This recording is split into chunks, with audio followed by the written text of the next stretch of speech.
आदिल सारा को पसंद करता है।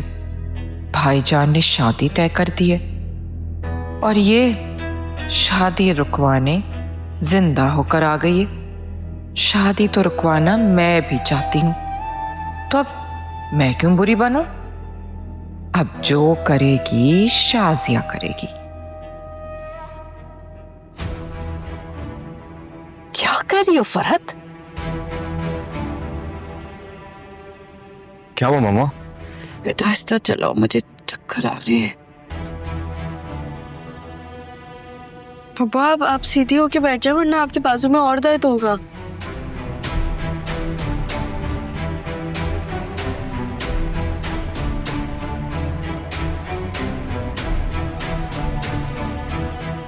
परसों बाद तुम्हें देखकर यकीन नहीं आ रहा कि तुम जिंदा हो।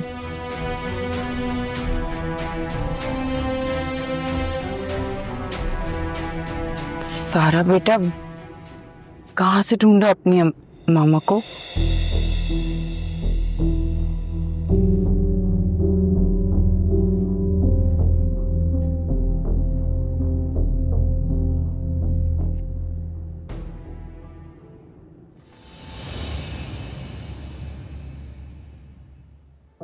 आराम से। सारा बेटा ग्लास पानी ले आओ प्लीज। मामा ये सब आपको कैसे हो रहा? मामा आप ठीक तो है ना? मैं ठीक हूँ बेटा, मैं ठीक हूँ। बस कैसी हो? डॉक्टर ने क्या बताया? वालेकुम अस्सलाम। भाईजान आपने अम्मा को नहीं बताया? वो आई नहीं? नहीं, उनको बताने की जरूरत नहीं है, खामखा परेशान हो जाएंगी वो इस बात से। तुम आराम करो, दवाई वगैरह दी है डॉक्टर ने कुछ? कैसी हैं आप पप्पू? ज्यादा चोट तो नहीं लगी आपको?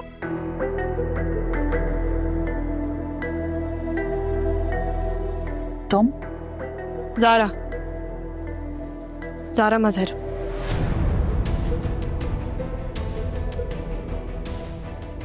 जो पानी लेने गई है वो सारा है।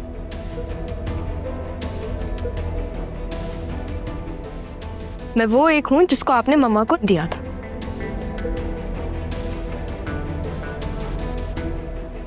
बताया मुझे मम्मा ने।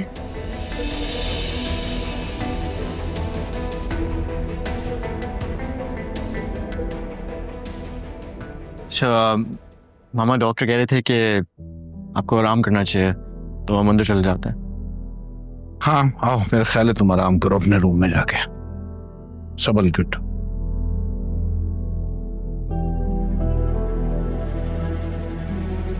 कोई कहीं नहीं जाएगा।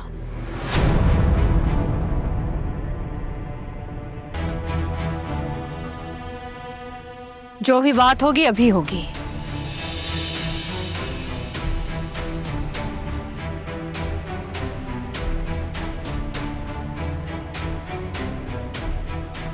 मानी देखें।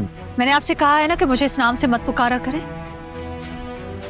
ओके, मगर डॉक्टर ने सच में कहा है कि उनकी तबीयत सही नहीं है, तो उनको प्लीज आराम करने दें। नहीं आदिल, रुको, जो होना है वो होने दो।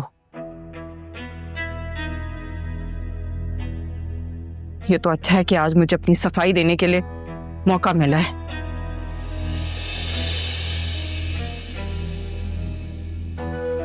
भाईजान, मैंने हमेशा सारा को अपनी औलाद की तरह पाला है। आप तो गवाह हैं ना इस चीज के। बेटा तुम अंदर जाओ, ये बड़ों की बातों में तुम्हारा कोई काम नहीं है। क्यों झूठ बोला आपने?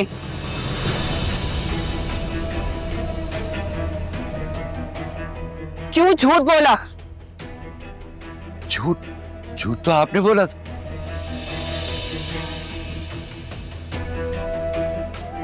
आपने कहा था कि वो सारा। अरे जिंदा सलामत है आपके सामने।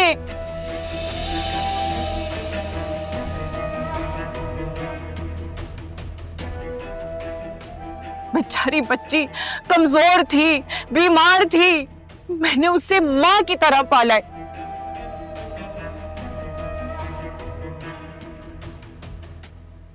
मैं क्यों भला किसी भी बच्चे को उसकी माँ से दूर कर दूं? हाँ,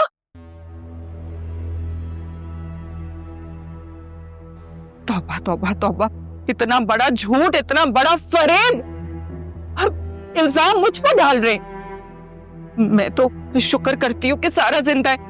जरा नफल की नमाज पढ़ के आऊं। ये तो इन्होंने कहा था कि मजहर अपनी बेटी की जान ले लेगा अगर वो खुद ना मरी तो।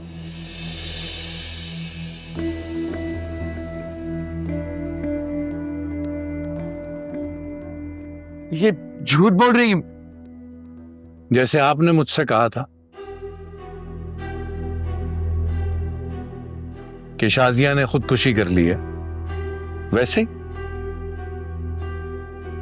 मैं इनसे बात कर रहा हूं। लेकिन मैं आप ही से बात कर रहा हूं। मेरे बाप से आप इस तरह बात नहीं कर सकते। शुक्र करो शाजिया, मैं सिर्फ बात कर रहा हूं। इन्हीं बातों की वजह से बात यहां पहुंची है।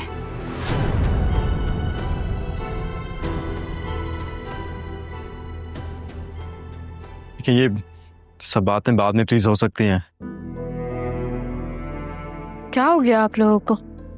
पापा आपकी तबीयत ठीक नहीं है, आप अंदर चलें प्लीज। कोई कहीं नहीं जा रहा। आज हर बात यही होगी, अभी होगी, और अगर कोई हंगामा हुआ तो सब कुछ खत्म हो जाएगा। और बाप का नाम जितना ही बड़ा हो, औलाद के साथ लगा हुआ, लेकिन पहचानी औलाद माँ के नाम से जाती है।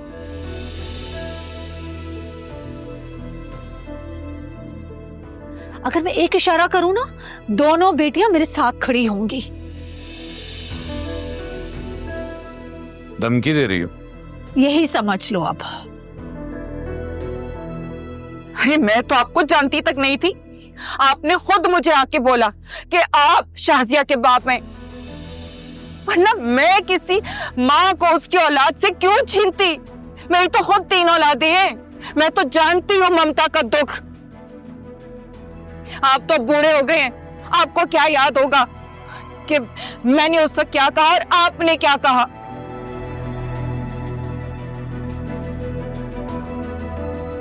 ये तो सारा का सारा इल्जाम मुझ पर डाल रहे हैं।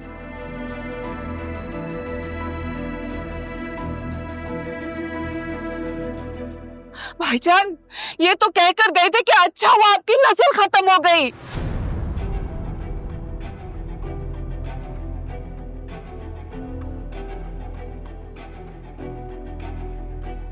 नहीं नहीं, इन्होंने तो कहा था कि मजहर अब्रार को मार देगा।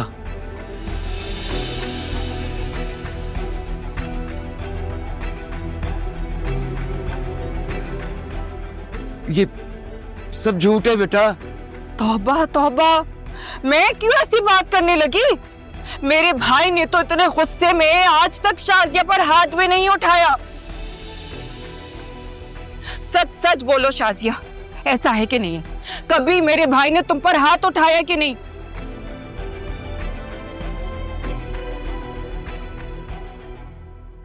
कम से कम अपना झूठ तो मुझ पर मत डालो।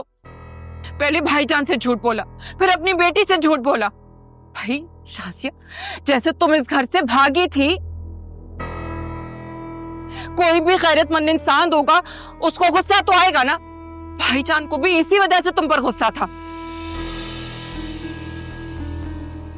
तुम्हारे बाप ने तो मिलने भी नहीं दिया।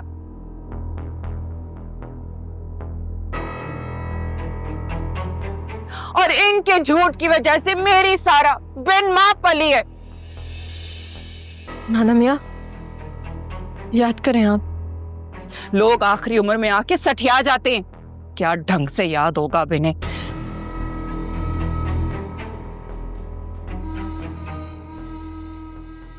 तुमने ही कहा था ना कि तुम्हारे अब्बा तुम्हारी और मेरी शादी के खिलाफ है, शादी नहीं करने देना चाहते।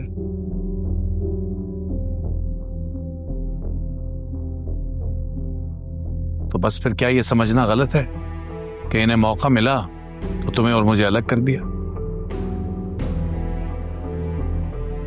अब्बा जी बूढ़े हुए हैं ना, मैं तो नहीं हुई। मुझे क्या कहा था फरहत तुमने, बताओ? यही कहा था ना कि अपनी बच्ची को ले जाओ। मजहर गुस्से में मार देगा उसे। इसे यहाँ से ले जाओ, ये शहर तक छोड़ दो। ये कहा था कि नहीं कहा था? अरे भाईजान, गुस्से में एक्सीडेंट करवा के आए थे ना, बताएं उसको। आप गुस्से में थे ना? अरे मैंने तो तुम्हें यहां तक कहा था कि भाईजान का गुस्सा ठंडा हो जाने दो, फिर वापस आ जाना, लेकिन तुम तो आ जाई हो 20 साल के बाद। तुम्हारे अब्बा जान आए, क्या कुछ कह दिया, लेकिन मैंने तो किसी को कुछ नहीं कहा कि बात आगे ना बढ़े। अब्बा जी, आपने यही सुना था ना? हाँ, मैंने बिल्कुल यही सुना था। ये तो नहीं कहा था मैंने कहा था आप लोगों के लिए मर गई।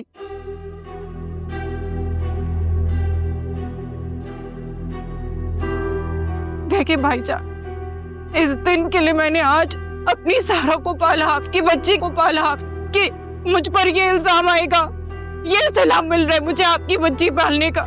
इससे तो बेहतर था कि आज मैं गाड़ी से टकरा कर मर जाती। अब्बा जी, मेरा ख्याल है कि हमें अब जाना चाहिए। चलो। नहीं नाना मियाँ, प्लीज याद करने की कोशिश करें। अरे नहीं नहीं, बैठे, सुबह तक बैठे, 2-3 दिन तक बैठे। मेरी बुरी फूटी किस्मत कि मुझे आज इस दिन के लिए जिंदा रहना पड़ा है। सही है, नाना मियाँ याद कर रहे हैं ना, तो हम 2-3 दिन रुक जाते हैं। क्या मसला है, उनको थोड़ी देर आराम से बात याद करने देते हैं। तुम्हारा दिमाग ठीक है? हम नहीं रुक रहे इधर, चलो यहाँ से। मामा, ये जितनी जरूरी बात है ना, हम लोग जा भी नहीं सकते, हम रुकेंगे।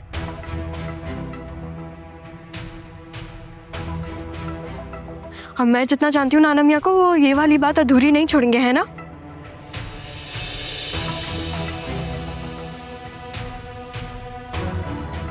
भाईजान, जो भी हो, आपकी बहन हमेशा आपके साथ रही, इज्जत से रही, और आगे भी रहूंगी। आपको छोड़ के नहीं गई, भागी नहीं मैं।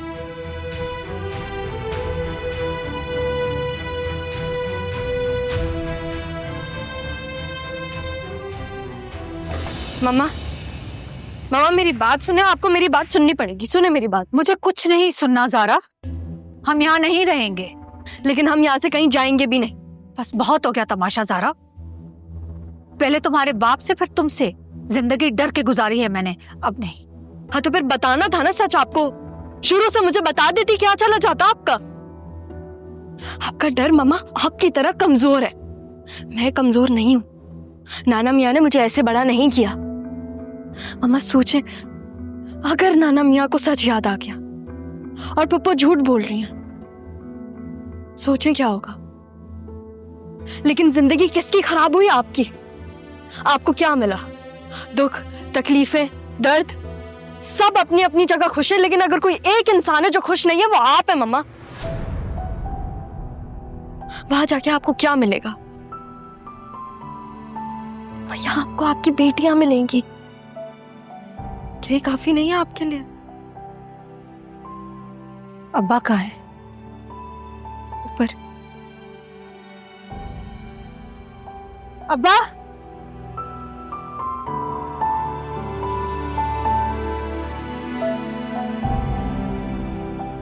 अब आएगा मजा, जब मम्मा पप्पू से डायरेक्ट जवाब मांगेंगी। मेरा काम तो हो गया।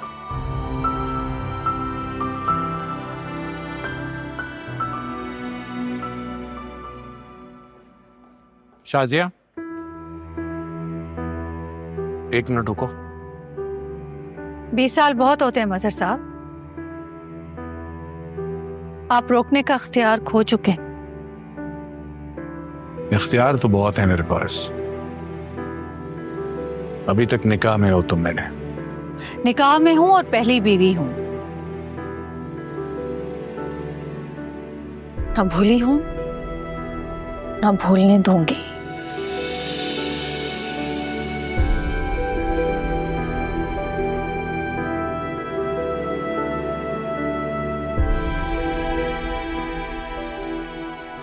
जाने कितने ही गिले हैं मुझे तुमसे,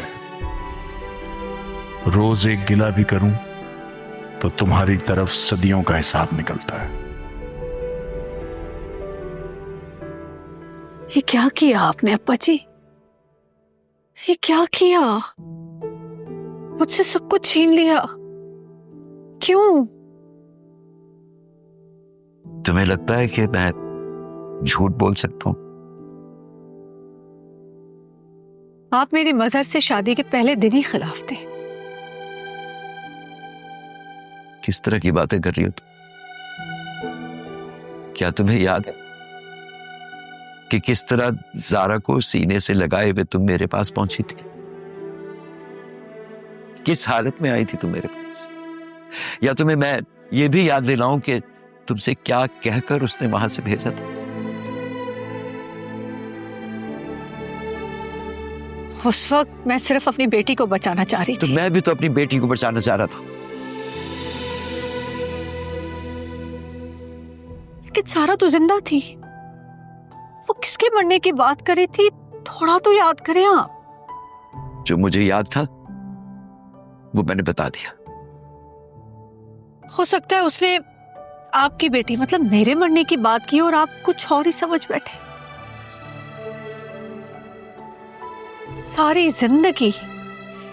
सारी जिंदगी मैं अपने शौहर से, घर से, बेटी से दूर ही रही। मेरी